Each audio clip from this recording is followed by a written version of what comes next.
Good morning, and I apologize again for being gone for a second straight day. However, to keep things moving along, I've just recorded our presentation again. This will be your notes. You don't have to take any, but just watch it, and I think you'll get a lot out of it. And then obviously refer back to it as needed for today's assignment. As far as what we'll be doing, I initially said that we'd be doing a gallery walk with our in-game promotions. However, we'll need to save that until Friday. Today we'll focus on ticket types and ticket sales strategies, as well as research and growth opportunities for the Minnesota Timberwolves. So our first thing that really kind of get at is, why is ticket revenue so important? Ticket sales actually increase all other sports revenue streams that we talked about earlier in the class, such as sponsorship, concessions, media deals, parking, and merchandising. Just to kind of give you an idea of this, I put together a quick little chart on the next slide. If you look at gate revenue, this is the same as ticket revenue. This was from last year, so that you can kind of tell where things are at. This is all North American sports revenue, but I want to point out gate revenue again, which is ticket revenue. As you can see, that almost exceeds media rights, which are an expensive endeavor. So when ticket sales go up, so do all of our other revenue streams, including sponsorship, media rights, merchandising, and even though it's not mentioned on here, concessions, parking, everything goes up when more people go out to the games. So the idea is, how do we get more people to the games? A couple things, since we'll be working with the Minnesota Timberwolves starting on Friday. I just put together some stats for you. I call them fun facts. Here you'll see last year's attendance on average was 14,175 people. Target Center can actually hold 18,356 people. If we look at the average ticket price, which isn't necessarily a good measure, but it just gives us an idea, the average ticket price was $37.27. So if we just take our total fans at our average game by our average price, that works out to a little over $500,000 or 528,000 just in ticket revenue per game. However, what I want to point out is, if you take it the other way of tickets unsold, the Timberwolves are actually missing out on over $150,000 just in ticket revenue. Again, this doesn't figure in concessions, parking, media, advertising, any other revenue stream that we've talked about. Just by the numbers, that means that 23% of tickets go unsold. Or like we talked about earlier, they do not have an actual butt in them. Again, that works out to 23% or 4,181 empty seats at your typical Timberwolves game. Again, these are last year's numbers though. So what's the solution? Remember, you're probably thinking right now, well, if the Timberwolves won, this wouldn't be a problem. However, in marketing, we can't solve what happens on the field, court, ice, diamond, etc. Instead, we need to examine inventory, or in this case tickets, and determine the best ways to put more butts in seats, and this is where marketing and people earn their money. So this is what you're going to be tasked with shortly. Where to start? First, we have to look at our inventory or types of tickets that we currently offer. As far as what most professional teams offer is a mix of different tickets that appeal to different market segments. The idea is that not everybody is the same, even though some segments will kind of have some of the same descriptors or characteristics that make them at least in the same boat, or put them in the same boat. So as far as the different ticket offerings that you typically see, we have season tickets, club seats, luxury suites, flex plans. Again, these could be anywhere from 3 games to half a season, depending on the sport. And then we also have single game, all level seating. If you look at numbers 1 through 4 on this slide, these are actually guaranteed revenue, meaning they solve a lot of marketing problems, because when people buy these in advance, or individuals or businesses, they're all paid for. Meaning if they don't show up, it doesn't matter a whole lot because they've already been sold and we already have the money. However, number 5 is actually a marketing team's problem child in most cases.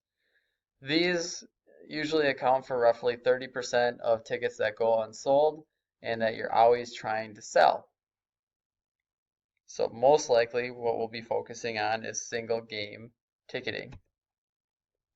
As far as the next step in our strategy, one thing that you'll always want to consider in any kind of business is what does the data say? So if we look at the data and then decide on a marketing strategy to sell these tickets, those segments will be better situated and better suited to whatever we decide. So here's how this works. Keeping in mind our different inventory or ticket offerings, there are many programs out there that actually utilize the data. I'm not going to show this video as it's 4 minutes long, but I would like you to go back on our Moodle site and go to this slide and click on this video. You'll find this video actually pretty interesting, just because it shows a lot of stuff that you wouldn't even think about and how they actually decide on pricing, how to improve fan experiences, and grow ticket sales like we're talking about here today. So go watch this video. As far as where we go after that, data determines and qualifies buyers. It also does a few other things besides maximize pricing. Data collected does 4 key things. It identifies prospective past customers, which means who are the people that already kind of like us, maybe bought or came out to 1 or 2 games last year, that maybe we could offer a flex plan or even a half-season package, or just some reason to get them to come out a few more times. The second one is determining trends that identify potential growth segments. And what this means is when we actually look at all the different ticket offerings, oftentimes they kind of lend themselves to certain segments, whether that's depicted by age, gender, income, you name it, it might actually show a trend that's happening. And if this is the case, we can develop new ticket options, which is number 3, based on this information that may be attractive to our future markets. As far as the last part that the data gets used for, it determines the amount of marketing needed to influence prospective customers. And this goes back to what you did earlier in the week when you looked at promotional plans such as direct marketing, advertising, sales promotions, public relations, publicity, and even personal selling. So how much of that is actually needed to influence these prospective customers? If somebody's already there, we don't have to do as much. However, if they're a new customer and they don't really know a lot about us, we might have to do a little bit more. Some other considerations that go into ticket selling is retention versus new customers, which I've kind of alluded to. As far as the considerations to think about here is we should always consider what technology is available to us. One thing we'll be looking at is our website and what we have on there as far as ticket offerings and communication pieces that we put out there. Also our social media and how we use that to most effectively engage our customer base, as well as email blasts and mobile marketing. All these are at our fingertips that we can use to quickly communicate in real time, so it's obviously worth looking at. The next thing to consider is our ticket pricing options. As ticket prices go up, usually if we're talking luxury suites, season tickets, there's usually more human interaction that is needed. This could be picking up the phone, doing a presentation, or just entertaining our prospective clients and telling them why they should renew their tickets, which leads me to the next point, renewals. Anyone that bought season tickets, club seats, or anything other than single game tickets, we need to actually personally contact those people. Whether it's a phone call, email, quick meeting, whatever that might be, it's worth doing because these people already like us. Finally, we need to take our communication and connect it to the audience in a way that they want to be spoke or communicated with. This ties back to our promotional elements that you looked at earlier this week. Again, direct marketing, personal selling, advertising, sales promotions, and public relations. What we're going to have you guys do today is actually look at all this information. It's not going to be completely obvious. It's kind of buried and it's within, but you should start to realize as you look back some of the key pieces. On Friday this week, we'll be kicking off our project for the Minnesota Timberwolves. And like I said before, this is a real project. They expect real results. In preparation for it, we need you to look at various types of tickets currently offered by the Wolves. As you're looking at them, create a chart that shows the market segments and descriptors that identify them. The format for this assignment is on the next slide. At the end of your research, you should make 2 recommendations. What segment do you believe has the most growth potential? And what ticket offerings geared at single games have the most potential to grow? Which means maybe they're underutilized right now. So here's the format. What I want you to do is go to this link. So again, this is found on Moodle, this whole presentation. You can go back to it, view the video, click on this link, and when you get out to the link, what you're going to see is all the different types of tickets currently offered. And when you click on any of these, which I want you to do, I want you to first identify who the package is most likely geared towards and what the package includes. So some of the first ones are pretty simple. Membership, single game tickets, half season tickets, just look at what's included. And as you do that, I want you to fill this out. So identify the ticket option on the left. Who's the market segment? Here I've identified a couple. Single game is usually your casual fans who are just looking to make the Timberwolves game part of their night. Whether it's a Thursday, Friday, or Saturday night, they're just looking to come out. Sometimes it's based on opponent, all those things we already talked about. Description of the ticket option, simple, single game. You don't have to say much more.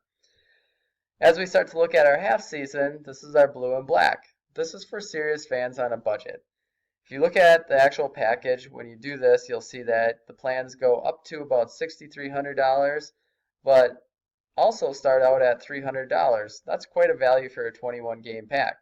But this also includes access, discounts, and perks to other things that happen at Target Center. So this is sort of a visibility package that somebody that's a serious fan but doesn't necessarily have the money would be interested. So what you'll do is you'll continue on with what we did before, going back to the memberships, kind of filling that out, seeing who's that is targeted towards, looking at our flex packs, single game promotions, and then group tickets. And don't forget premium hospitality. I think you'll find some of these pretty interesting. But your list might get a little long, but that's okay. The idea is that you do a full analysis of their current ticket offerings. And again, don't forget to go back and answer these 2 questions when you're done. What segment do you believe has the most growth potential? And what ticket offering geared at single games has the most potential to grow? Once you're finished with this, please put all this information either in a Google slide like you see on mine, or in a Google Doc, and then share that again like you did yesterday with me. I'll take a look at it, and then when I come back on Thursday, we'll hit the ground running. Thanks again, everybody. Again, I